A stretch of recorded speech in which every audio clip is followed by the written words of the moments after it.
നിങ്ങൾ ഇൻവൈറ്റ് ചെയ്തു, ഞങ്ങളുടെ ഇൻവിറ്റേഷൻ നിങ്ങൾ പരിഗണിച്ച് ഇവിടെ എത്തിയതിന് ഒരുപാട് സ്നേഹവും നന്ദി. ഞങ്ങൾ ഇൻവൈറ്റ് ചെയ്ത് കുറെ പേർക്ക് എത്താൻ കഴിഞ്ഞിട്ടില്ല, അവർക്ക് നന്ദിയില്ല, അവർക്ക് സ്നേഹം മാത്രം കൊടുക്കും. ഈ പടം ഒരു ഫാന്റസി സിനിമയാണ്. പടത്തെപ്പറ്റി അതുകൊണ്ട് കൂടുതൽ ഡീറ്റെയിലേക്ക് ഞാൻ പോകുന്നില്ല. നമ്മുടെ ടീം മെമ്പേഴ്സ് ഇവിടെ ഉണ്ട്. നമ്മുടെ ക്യാമറമാൻ, റൈറ്റേഴ്സ്, നമ്മുടെ കോ ആക്ടേഴ്സ്, എഡിറ്റർ,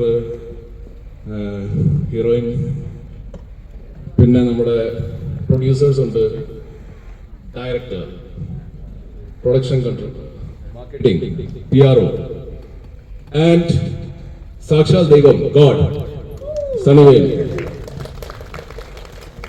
സണ്ണി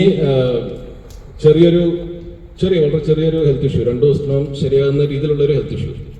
ആ ഒരു ഹെൽത്ത് ഇഷ്യൂ ഉള്ളത് കാരണം അദ്ദേഹം സംസാരിക്കുന്നില്ല. പക്ഷെ അദ്ദേഹം തൊടുപുഴയിൽ നിന്ന് യാത്ര ചെയ്ത് നമ്മുടെ പ്രിവ്യൂ അറ്റൻഡ് ചെയ്യാൻ വേണ്ടി വന്നതാണ്. അപ്പോൾ അതിന് നന്ദി കൊടുക്കുന്നില്ല, സ്നേഹം. Thank you. ഇത് നിങ്ങൾ ഒരു ഭയങ്കര പടമായിട്ട് എക്സ്പെക്ട് ചെയ്തിരുന്ന് കാണല്ലേ കേട്ടോ. ഇത് വളരെ നോർമൽ പടമായിട്ട് കണ്ടാൽ മതി. ഞങ്ങൾ ഒരു എന്റർടൈനിങ് സിനിമ ഉണ്ടാക്കാൻ നമ്മൾ ശ്രമിച്ചിട്ടുണ്ട്. നമ്മുടെ കൊത്തിലൊതുങ്ങുന്ന രീതിയിലുള്ള ഒരു സിനിമയാണ്, ഒരു കഥയാണ് നമ്മൾ ചെയ്തിരിക്കുന്നത്.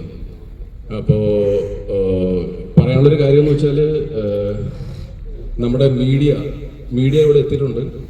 നിങ്ങൾ സിനിമയ്ക്ക് ശേഷം നിങ്ങളെ ഞാൻ പെടുത്തുമെന്നുള്ളത് വിചാരിക്കില്ല കേട്ടോ, അങ്ങനെയല്ല. പക്ഷെ നമ്മൾ സിനിമ കണ്ടതിന് ശേഷം പുറത്തിറങ്ങുന്ന സമയത്ത് ഇവർ മൈക്കുമായിട്ട് വരുമ്പോഴത്തേക്കും ഇഷ്ടപ്പെട്ടെങ്കിൽ ഒരു 2 വരി നല്ല വാക്ക് നിങ്ങൾ പറഞ്ഞാൽ നല്ലത്. ഇനി ഇഷ്ടപ്പെട്ടില്ല എന്ന് പ്ലീസ് പറയല്ലേ, മിണ്ടാണ്ട് വയ്ക്കുള്ളൂ. അതല്ലെങ്കിൽ ഒരുപാട് വേദന തരുന്നതായിരിക്കും. ഒരുപാട് വേദന കരിയറിൽ സഹിച്ച ആൾക്കാരാണ് ഞങ്ങളെല്ലാവരും. അപ്പൊ ഇനിയൊരു വേദന താങ്ങാണ്ടൊരു കരുത്തില്ലാത്തത് കൊണ്ടാണ്. എന്നെ ഹീറോ ആക്കി സിനിമയുടെ പല സംവിധായകരും ഇവിടെ ഉണ്ട്. ആരുടെ പേര് ഞാൻ എടുത്ത് പറയുന്നില്ല, പക്ഷേ അവരൊക്കെ വന്നിട്ടുണ്ട്. എനിക്ക് വളരെ ഇമ്പോർട്ടൻറ്റ് ക്യാരക്ടേഴ്സ് വന്നിട്ടുള്ള സംവിധായകർ വന്നിട്ടുണ്ട്. എല്ലാവർക്കും വാരിക്കോരി സ്നേഹവും നന്ദി. അപ്പൊ എന്തായാലും enjoy the movie. Thank you.